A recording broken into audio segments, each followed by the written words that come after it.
What is going on, everybody? My name is Keenan, and welcome back to another episode of Hornets Recaps. And on today's episode, we'll be discussing the Miami Heat victory over the Charlotte Hornets, 128 to 120. And without further ado, let's go over the box score and stats throughout this game. Alright, so taking a look at the box score for the Miami Heat last night. We got Tyler Herro leading the way with 33 points, 9 rebounds, 9 assists, 11 for 20 from the field, 8 for 10 from 3. We'll get to him more on the second segment of this video. Bam Adebayo with 24 points, 12 rebounds, 4 assists, 10 for 26 from the field, 0 for 5 from 3. So not really good shooting-wise for Bam Adebayo in this game. Jimmy Jaquez Jr. with 21 points, 2 rebounds, 4 assists, 8 for 13 from the field, 4 for 6 from the three-point line. For the Charlotte Hornets last night with a... Okay, here you go. For the Charlotte Hornets, you have Brandon Miller with 22 points, 7 for 12 from the field, 3 for 5 from 3, 5 for 5 from the free throw line, along with 13 rebounds, 5 assists, and 2 steals.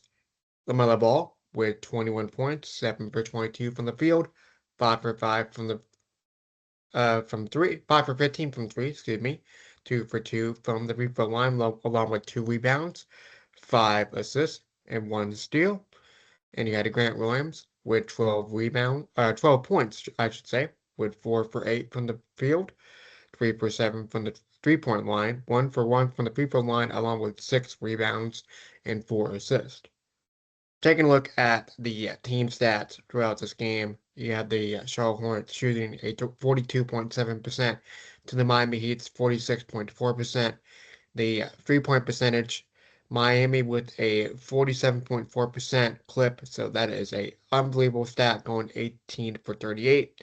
The Hornets shooting at 19 for 52, which is 36.5%. The free throw battle, Hornets winning that one pretty handily, 95% from the free throw line to the Miami Heat's 80%.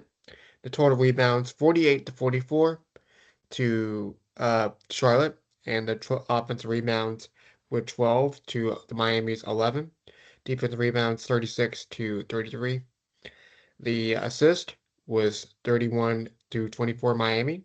The block shots, 9 for Charlotte, 5 for Miami. The steals, 7 for Miami, 5 for Charlotte. Turnovers, 12 for Charlotte and 6 for Miami. So the least turnovers committed by Miami was 6. The points off those turnovers, 12 to 11. Miami winning that category. The fast break points, 21 to 9. Charlotte winning that category pretty handily. The points in the paint, 50 to 42. Miami winning that one.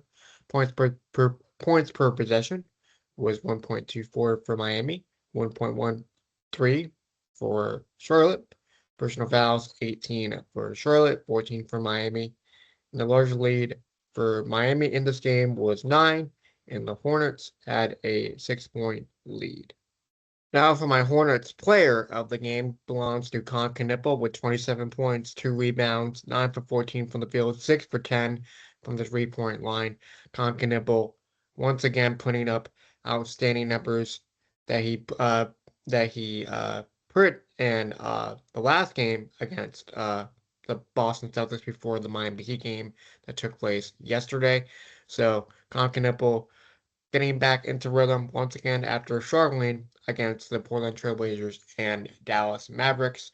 So Knueppel leading the way in the points category with 27 points and went 6 for 10 from 3, which is a 60% rate in this game. And he was feeling it in this game. He was helping this team in so many ways, keeping them in it. And Knueppel is your Hornets player of the game. So what are my thoughts during this game against the Miami Heat that took place on Friday, March 6th? I thought it was a great game. It was very competitive. It was very close throughout. And let's take a look at the box score, which we haven't done in quite some time now. So taking a look at the box score, the Miami Heat winning the first quarter by 3, 30 to 27. The second quarter had the Hornets winning that one 34-28. The Miami Heat and Charlotte Hornets tied with 40 points apiece in the third quarter, and the Hornets had a 3-point lead going into the fourth, and Miami was able to pull away in the fourth quarter with 30-19, making the final score a 128-120 victory. So very competitive game, went pretty much back and forth. The largest lead only being 6 for Charlotte and 9 for Miami. So it was not a huge run like a 12-point lead or a 15-point lead like we're accustomed to seeing from the Hornets lately, but it was a great game nonetheless. Real quick before I get into my next thought during my thoughts during this game, it was a 3-point barrage for the Miami Heat. They were hitting every single shot known to man from the 3-point line. It seems like they just could not miss from three, shooting a 47.9% from the 3-point line, 47.4%, excuse me. And it was just great overall offensive firepower from the Miami Heat in this game. So Knueppel and Tyler Herro put on a show again with Tyler Herro in this game going 8 for 10 from the 3-point line. Let me just say, shout out to him. He was ready to play and putting up 33 points, and along with 9 rebounds and 9 assists. So almost a triple double in this game. So he just could not miss, and it was just a outstanding performance from him. So shout out to Tyler Hero. He's a good player, man. He is a great player for this Miami Heat team. It's so great to see Knueppel, on the other hand, putting on a great performance as well. So with Tyler Hero and Knueppel, they pretty much, put on a show when it came to, the player comparison. It was so great to see Knueppel do his thing and Tyler Hero from the Miami Heat doing his thing as well. So Tyler Hero and Knueppel putting on a show for the crowd at Spectrum Center last night. So the Hornets in the fourth quarter. Let's talk about that next. So the Hornets only scored 19 points in the fourth, and I just think in this game there was too many missed opportunities with turnovers, and Miami was able to respond. You know, coming off the three ball, coming off quick transition 2-point shots, and you could see in the points off turnovers in the stat read that I did earlier and throughout the 3-point percentage as well. So I just think the turnovers were such a crucial part of this game, and the lineups were interesting as well. You had Kalkbrenner at times, and Grant Williams in this game was able to put up some impressive numbers coming off the bench, and he was able to bring a veteran presence as well. And you had Miles Bridges on the bench, and Grant Williams taking his place during that time frame, and with Bam Adebayo and Tyler Hero, and mainly those two, I should say, taking over the fourth quarter in this game. So, with the turnovers, did not help for the Charlotte Hornets. So, that's my opinion how they lost this game and got a little bit behind schedule after making it close throughout the first three quarters, mainly making it a around 2 to 3 point gap, and mainly in the fourth quarter, Miami had a 9-point lead.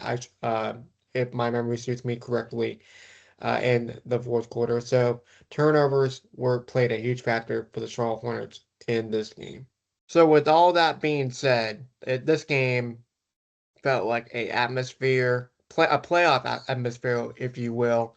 And I was fortunate enough to go to this game with a really good friend last night. So it was just a outstanding turnout by the Hornets and also Miami Heat fans that traveled well. And the crowd for the home team, that being the Hornets last night, It just felt like a playoff situation or playoff atmosphere last night of the crowd getting into it. There was barely any empty seats in that arena last night. It was possibly the most loudest game I've been to in quite some time. So it felt like a playoff atmosphere of how the game went last night as well.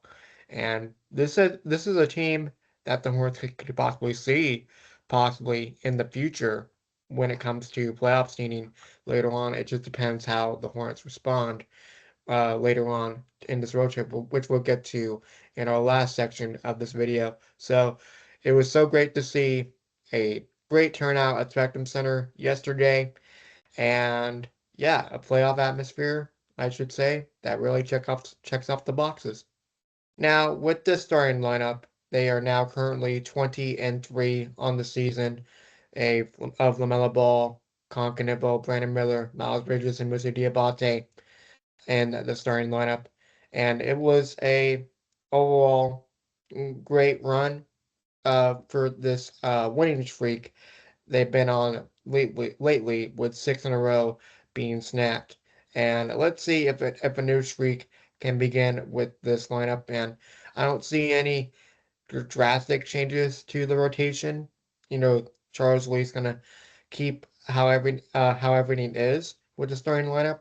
I would think going forward on this road trip. So not too many concerns with this rotations and Kobe White uh, putting up some good numbers as well coming off the bench with this team. So the starting five currently 20-3 on with LaMelo Ball, Knueppel, Brandon Miller, Miles Bridges, and Musa Diabate.